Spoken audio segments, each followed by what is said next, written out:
Type speed of efflux आणि त्या संदर्भात टोरिसेली लॉ.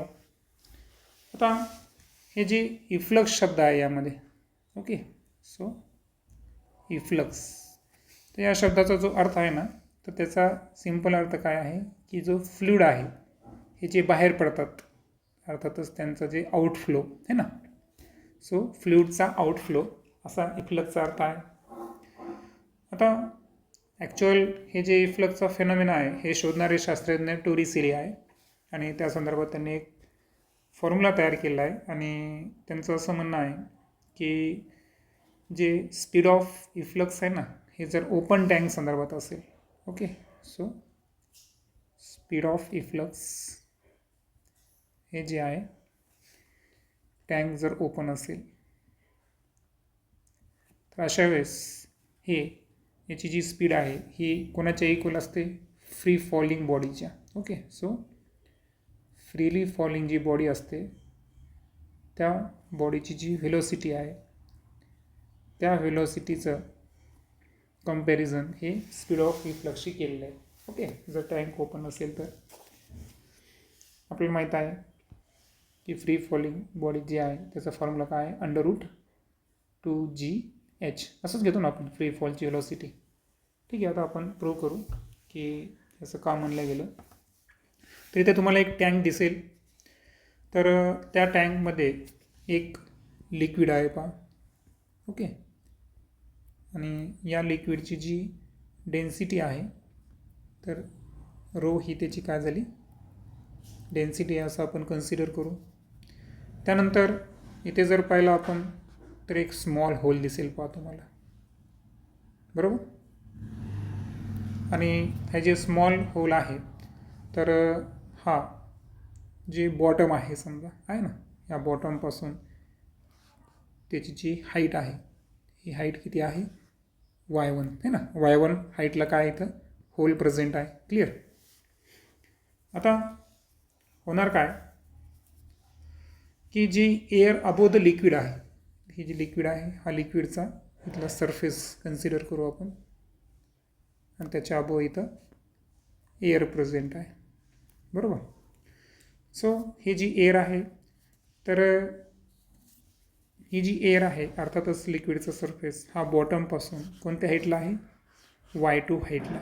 सो आपण त्याला हाईट 2 म्हणू, आहे की नाही, इकडची हाईट 1, होलची हाईटला आपण 1 म्हणू आणि वॉटर सरफेसला किंवा जिथं एअरचं ॲक्च्युअल काय आहे एअर प्रेझेंटेस होतं आहे की नाही ज्या लिक्विडच्या अबोव, तर ती लेहर बॉटमपासून y2 हाईटला आहे असं आपण कन्सिडर करू आणि त्या पॉईंटला जो प्रेशर आहे तो प्रेशर आपण P2 कन्सिडर करू आणि जे होल आहे तिथला प्रेशर P1 कन्सिडर करू. तर P1 हा काय आला, ॲटमॉस्फेरिक प्रेशर, आणि P2 हे काय आला, P pressure of the liquid. Okay, आता इक्वेशन ऑफ कंटिन्युटीमध्ये आपण काल पाहिलं होतं AV is equal to constant, बरोबर.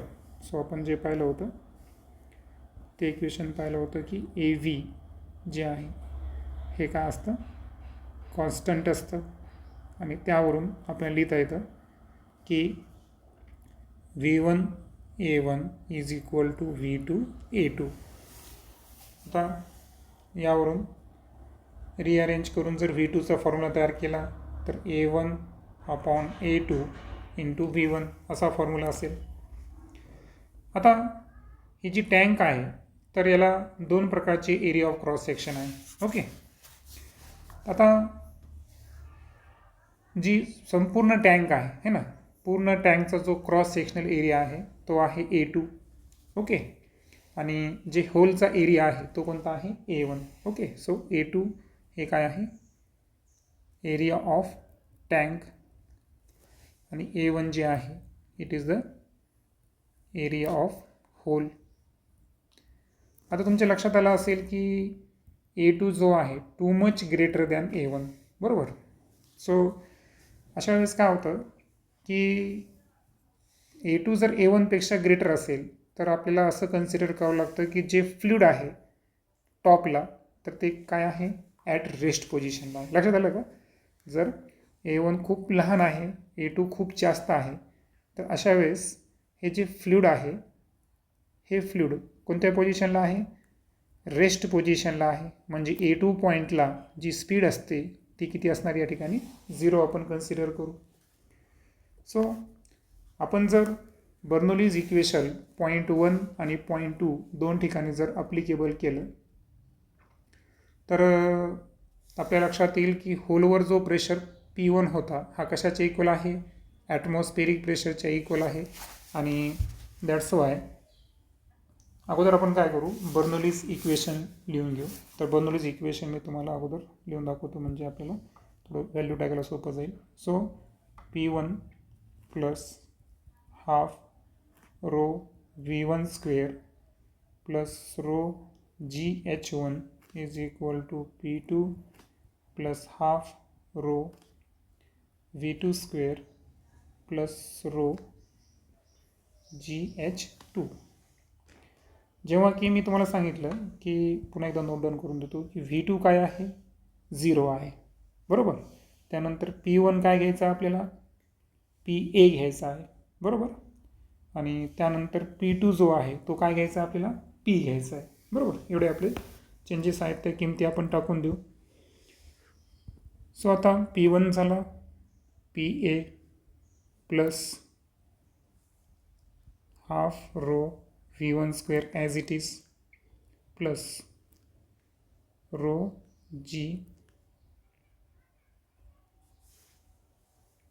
H1 जी आहे, H1ला कोण रिप्लेस करायला लागेल आपल्याकडं, Y1, बरोबर. हाईट 1 जी आहे आपल्याकडे काय आहे, Y1 आहे. आणि हाईट 2 काय आहे आपल्याकडे, Y2 आहे. सो इथं काय होईल फॉर्म्युला, रो Y1.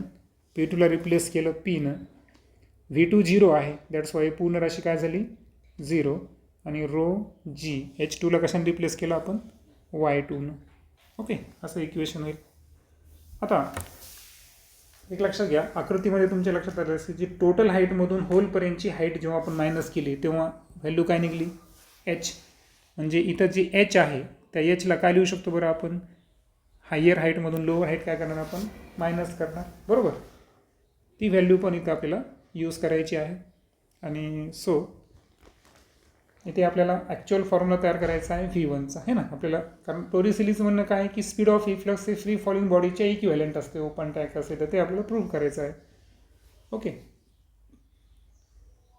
आता इथे अजून एक लक्षात ठेवायचं आहे की अजून आपण ओपन टँक घेतलं नाही, सध्या आपण क्लोज टँक संदर्भात विचार करत आहोत. सो आता V1 घ्यायचा असेल तर आपल्याला या ठिकाणी काय करावं लागेल,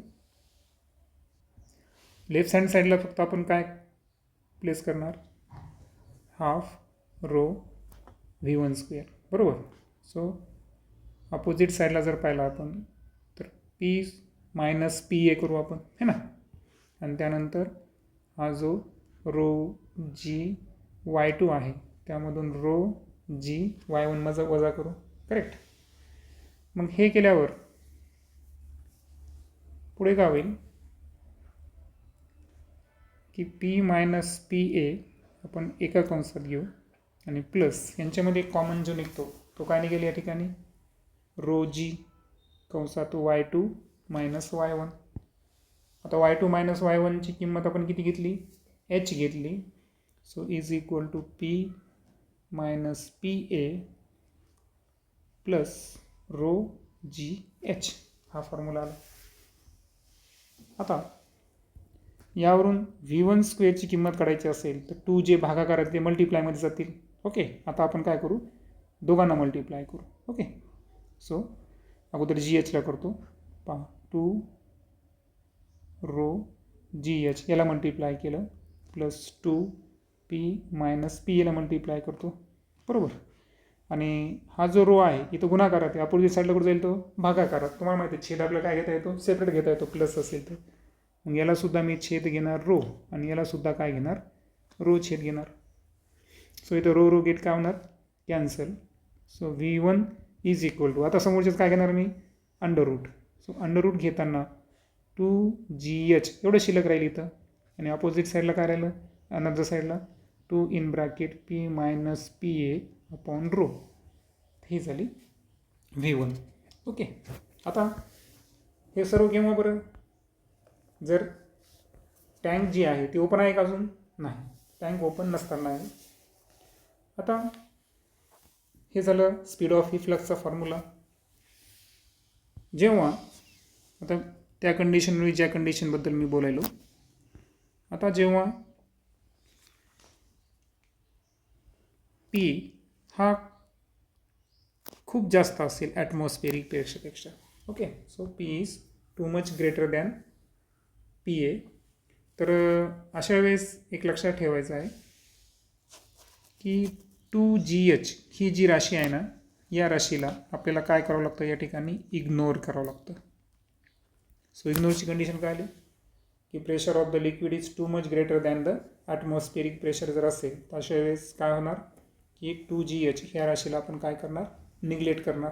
ओके, सो जी स्पीड ऑफ द इफ्लक्स आहे, okay, the speed of the efflux is determined by the container pressure. म्हणजे कंटेनरचा जो प्रेशर असेल त्या कंटेनरच्या प्रेशरवरून आता आपण स्पीड ऑफ इफ्लक्स या ठिकाणी लागू करू शकतो.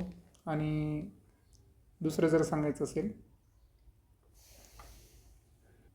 सो याचं एक एक्झाम्पल सांगतो मी तुम्हाला की एक सिच्युएशन आहे पहा, जेव्हा रॉकेटचं प्रोपल्जन होतं. ओके, सो अशा वेळेस काय होतं की जो प्रेशर असतो तर तो ॲटमॉस्फिअरिक प्रेशरपेक्षा काय असतो, खूप जास्त असतो. आणि त्यावेळेस ही 2GH राशी न घेता विचारत उरलेली राशी फक्त आपण स्पीड ऑफ द रॉकेटच्या याच्यामध्ये काय करतो, यूज करत असतो. पण सध्या आपल्या ते इतकं सिलेबसमध्ये नाही. सिलेबसमध्ये जी स्पेशल केस दुसरी मी तुम्हाला म्हणलो होतो की ती केस म्हणजे जी टँक आहे, ही टँक जर काय असेल, ओपन असेल, बरोबर आहे का. तर क्लोज असताना तर फॉर्म्युला सापडला आपल्याला, पहिला फॉर्म्युला हा. दुसरी गोष्ट काय सांगितली की प्रेशर हा ॲटमॉस्फिअरिक प्रेशरपेक्षा टू मच ग्रेटर असेल तर 2GHला डायरेक्ट निगेट करा, उरलेली राशी तुम्ही काय करा, त्यावरून V1 किंमत काढा. तिसरी कंडिशन टँक ओपन असेल तर, टँक ओपन असेल तर डेफिनेटली हा जो पी आहे हा ॲटमॉस्फिअरच्या संपर्कात यायला.